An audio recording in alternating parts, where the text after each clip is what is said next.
Hello, my wonderful students, and welcome to this lecture on the mv command.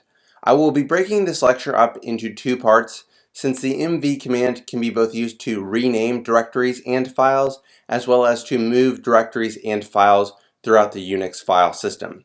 So that being said, this lecture is going to be about renaming directories and files, and with that, let's go ahead and get started.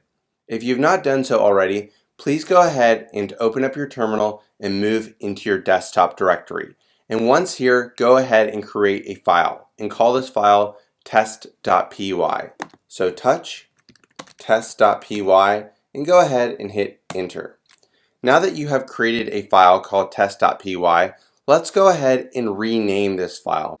And in order to rename a file, we will use the mv command. So go ahead and type in mv current file name, which in this case is test.py, space new file name, which I will call new.py.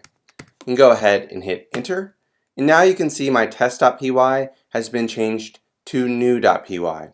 So as a quick note here, it is important to be in the correct current working directory. As an example, if we were in our home directory trying to rename this new.py file, it would not work since our new.py file is in our desktop directory. So that being said, let's go ahead and move on and learn how to rename a directory. So in order to do this, let's go ahead and first create a directory called test. So mkdir test. And now that we have created this new directory, we will go ahead and try to rename it. So in order to do so, let's go ahead and use the mv command.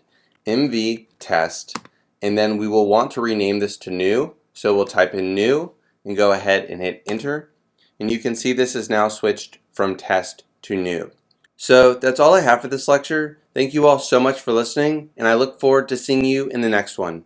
Until then, happy learning.